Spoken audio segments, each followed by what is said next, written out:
The next thing we need to do is install a CPU in our motherboard. Now, remember we said that the motherboard is kind of like the soul of the PC. It's what glues everything together. Well, the brains of the PC is the central processing unit. Now this you see right here is a sample of a central processing unit. This is a Pentium 4 CPU. If I flip it over, you can see that it has Pentium 3, Pentium 4, we have the Celeron, etc. On the AMD side, we have the Athlon P, the Athlon 64, and we're on. Obviously, looking at these different families, you probably know that a Pentium 4 is a much better CPU than a Pentium 3. Likewise, an Athlon XP is better than just a plain old Athlon. The next thing you need to keep in mind is what we call speed. Very simply, how fast does it run in megahertz or gigahertz? This is where things get kind of tricky. It's possible to have, say, a high-end Pentium 3 that has a clock speed that is very close to the clock speed of a low-end Pentium 4. Now, does that mean that that Pentium is almost as fast as that Pentium 4? Actually, does not mean that at all. In fact, you'll notice a huge difference between the Pentium 4 and the Pentium 3, even if their clock speeds are about the same. The only place that the clock speed comes into play when as a deciding factor is within the family itself.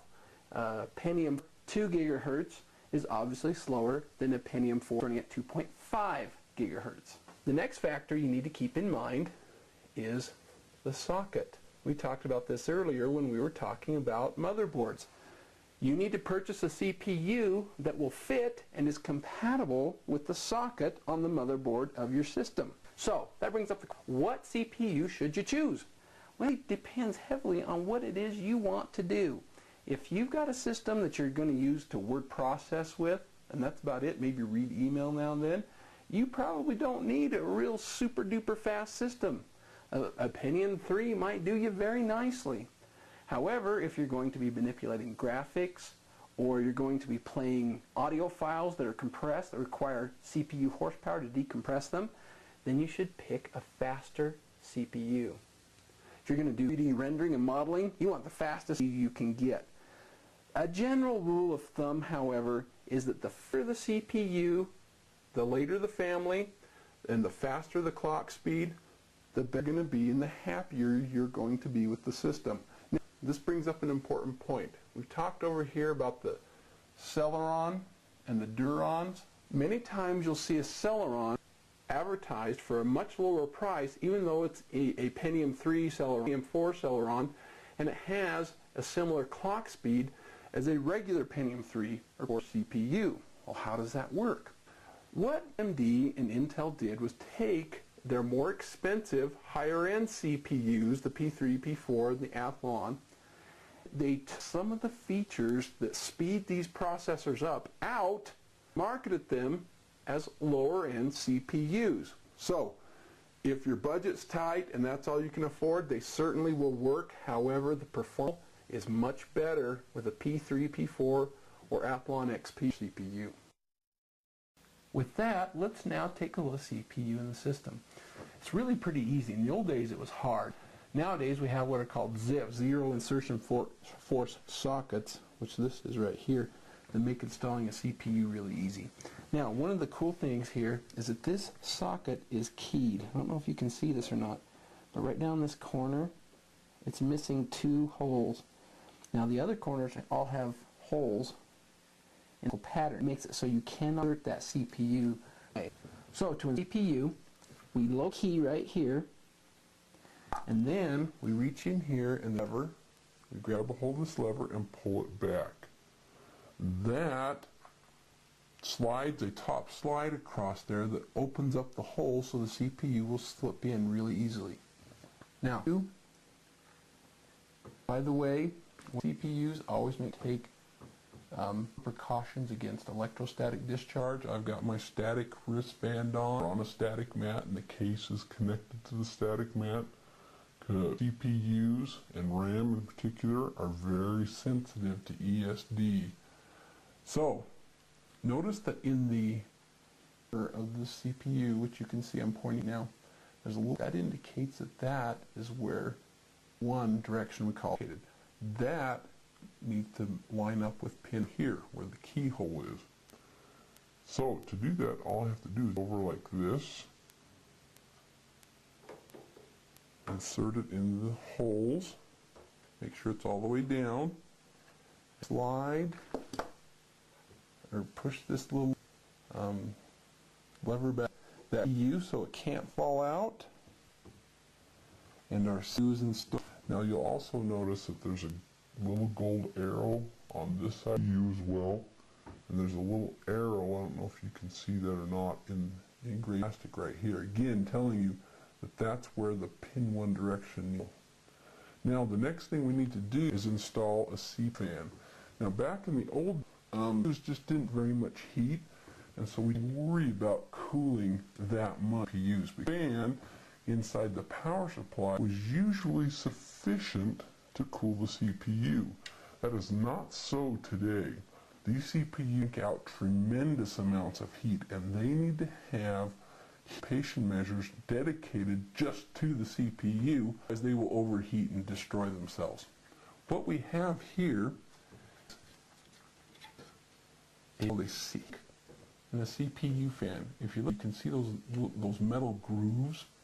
What the heat sink does is add surface area. It sits on top of the CPU, and its job is to pull heat from the CPU, and because it's got all these larger surface area than the CPU, hence can dissipate more heat into the air. When the heat sinks were with the late generation 4s and such, a heat sink is not sufficient. In addition to having a heat sink, we also have to have this fan on top of the heat sink as well to keep things cool. Now, there's an important point to see here around. As you can see on the bottom is this gray pasty. Now I already tried it out, it worked. So that you can see that the stuff is kind of smeared a little bit. But that's called a thermal pad. When you heat sink on top of the CPU, your heatsink will have either this thermal pad, or it'll have a little tube of thermal that you need to put on top of the CPU, and it just helps. So make sure you have the pad on there, or squirt the paste, which your came with. Then you need to install the heatsink and fan.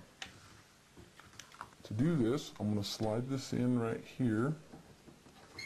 Slide the heat sink down into place on top of the CPU.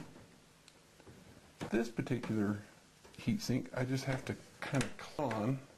The manufacturer and the model that you're dealing with, the way to connect this fan on will vary.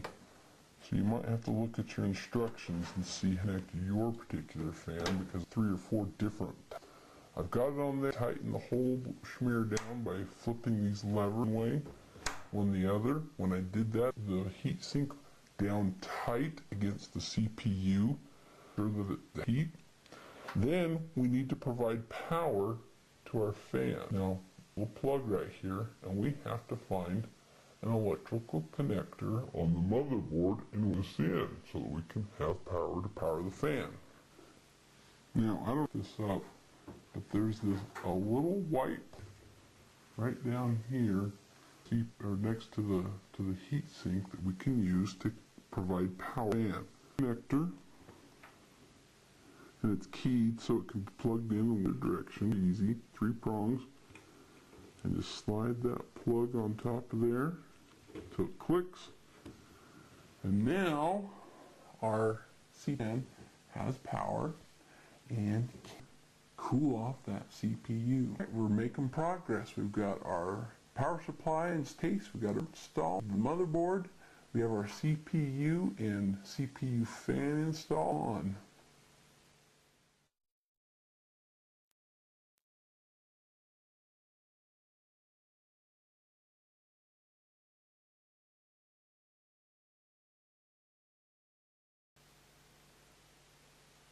The system is taking shape. We're getting there.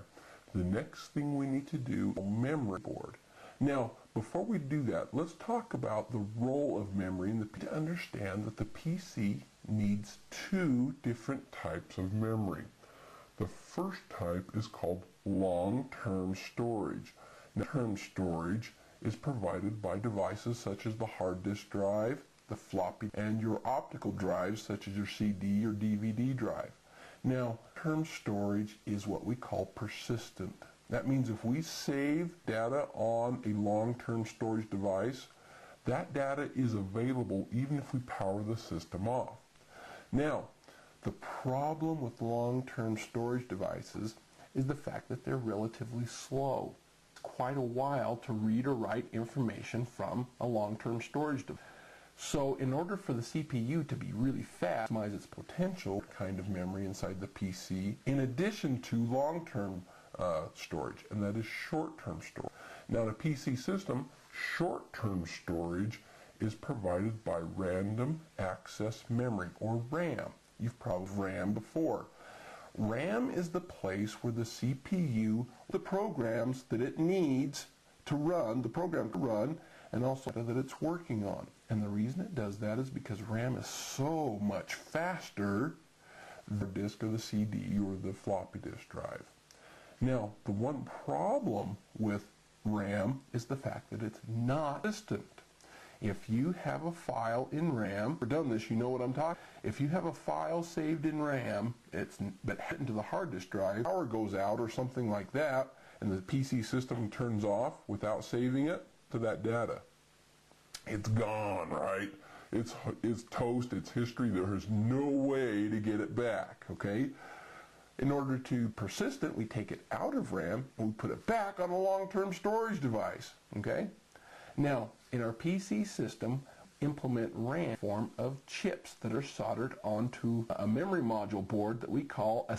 Let's take a look at what a memory stick looks like. This that you see here is a typical memory module that's used in the system. The memory, actually, these little chips that are soldered onto the circuit board. This is called a stick of RAM. If someone says, hey, I need RAM, this is what they're talking about. The more appropriate term is a memory module, but pretty much stick. Now at the bottom here you can see a series of gold connectors or leads. These are used to connect to the motherboard, which allows other devices in the system, such as your CPU, to communicate with the RAM module and be able to save data to it. Now, I want to point out really quick that memory modules, like CPUs, are extremely sensitive to electric discharge. Don't handle the module unless you are properly grounded. Right here, you can see I've got my wristband on, and we're on a stack to make sure that we don't have ESD occur. In addition, when you're storing a memory module, keep it in a static bag. You go down to your local computer store to pick up a memory module for the PC that you're building. You're probably going to find that there are many different types of memory modules. You're going to be confused. Which one should I use? Let's talk about the different criteria selecting an appropriate memory module for the PC you are working on.